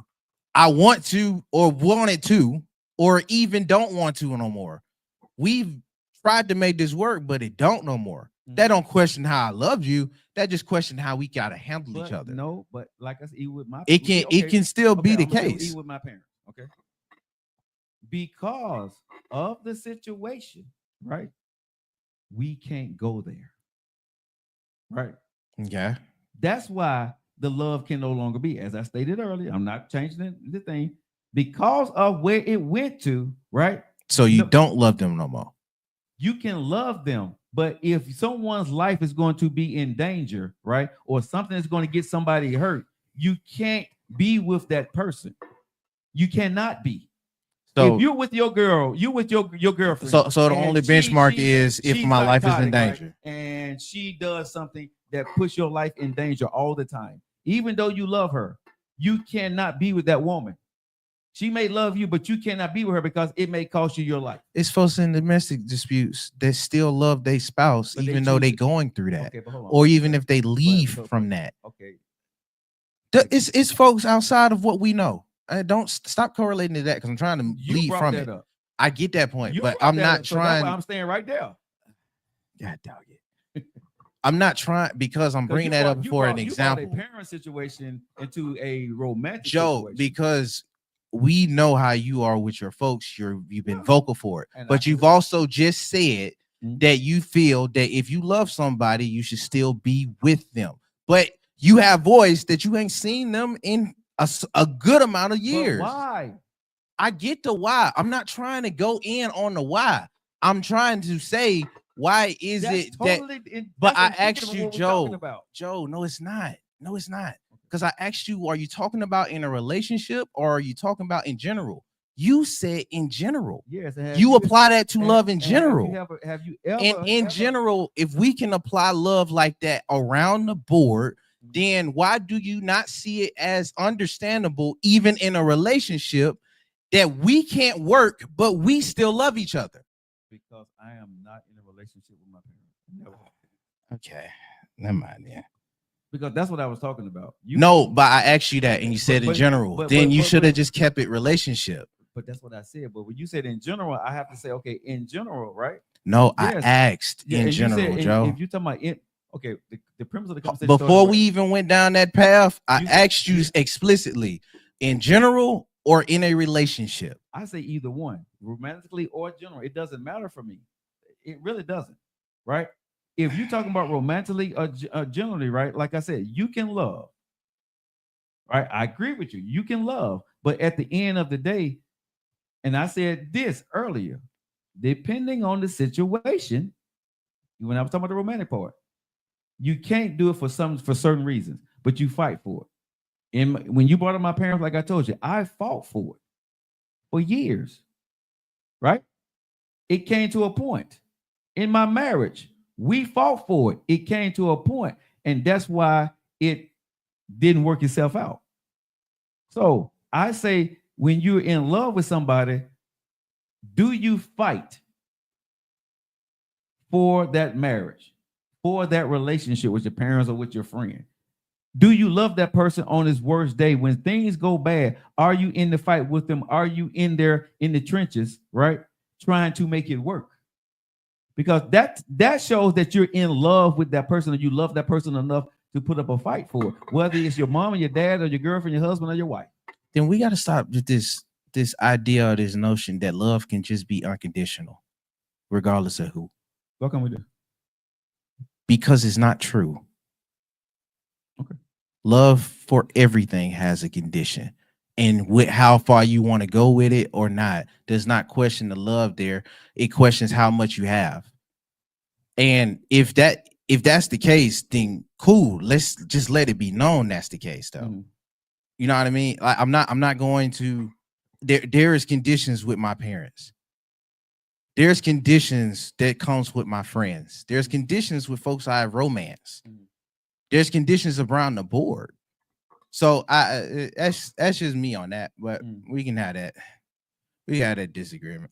All right, guys. You guys are locked into your favorite eating around, but we got to go ahead and unlock the door and let you guys go back to your lives. We're going to see you guys tomorrow right here on Tough Conversation. We make all the cooking Tuesday because Chef Pickens supposed to be in the house and she'll be in the house with tomorrow to actually be here to cook me and teach me how to cook a meal. So you guys stay locked in for that. You guys have a great evening. We out here, y'all. We'll see you guys tomorrow. We love you.